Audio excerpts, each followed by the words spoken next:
မင်္ဂလာပါဗျာအခုကျွန်တော်မျှဝေပေးမှာကတော့ကျွန်တော်တို့ဖုန်းထဲမှာရှိတဲ့ Facebook call ရဲ့ line နံပါတ်ချိန်နေရဖြစ်ပါတယ်တည်တည်တဲ့တငယ်ချင်းများတို့ကျွန်တော်ဒီနေ့မျှဝေပေးရပါတယ်ခင်ဗျာအရင်ဆုံးကိုရဲ့ Facebook စတင်လို့သွားလိုက်ပါဒီနေ့ကိုနေပြီးတော့ဆိုရင်ဒီစတင်ကိုတက်နေရပါခင်ဗျာ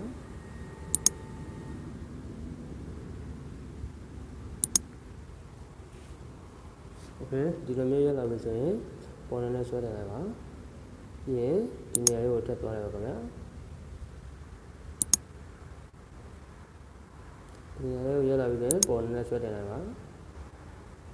ဒီနေရာကိုတက်နေတယ်ပါခင်ဗျာဒီနေရာကိုရောက်သွားပြီဆိုရင်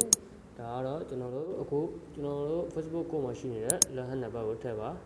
ဒါကတော့ကျွန်တော်အခုတက်ပြောင်းမဲ့ line နံပါတ်ကိုထည့်ပါဒါကကြတော့အခုကျွန်တော်တို့တက်ပြောင်းမဲ့ line နံပါတ်ပေါ့ဒါနဲ့အတူတူထည့်ပါရဒီတန်းနဲ့ကို line နံပါတ်အတူတူထည့်ပါဒါကတော့ရင်ရရှိတဲ့ line နံပါတ်ကိုထည့်ပါโอเคဒါကတော့ကျွန်တော်အခုဖုန်းနေတဲ့ line နံပါတ်ကိုထည့်ပါမယ်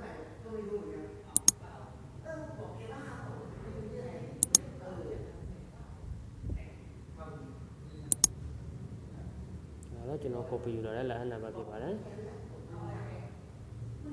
အခုက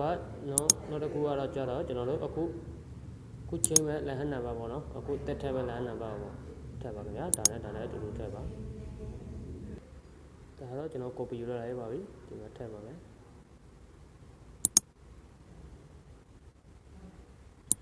โอเคနောက်တစ်ခုဒီနေ့ခုနကကျွန်တော်ယူလာတဲ့ line နံပါတ်ဒါနဲ့အတူတူထည့်ပါခင်ဗျာ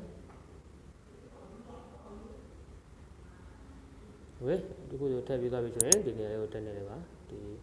စိတ်ချင်းဆိုတဲ့ဒီနေရာလေးကိုတက်နေတယ်ပါခင်ဗျာ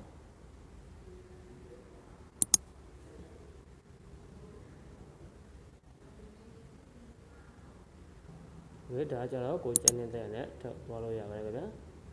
ဒါတော့ကျွန်တော်တို့ဒီနေရာလေးပဲနေလိုက်ပါမယ်ပြီးရင်ဒါလေးကိုထပ်ဝင်လိုက်ပါဒီ corner လေးကိုဝေးခင်ဗျာအခုဆိုကျွန်တော် Facebook လာအချင်းပြီးသွားပြီဖြစ်ပါတယ်တော့ရပါတယ်ခင်ဗျာကျေးဇူးတင်ပါတယ်ခင်ဗျာကျွန်တော်ရဲ့ဗီဒီယိုဖိုင်လေးကိုကြည့်ပေးတဲ့တကယ်ချင်းအားလုံးကိုကျေးဇူးတင်ပါတယ်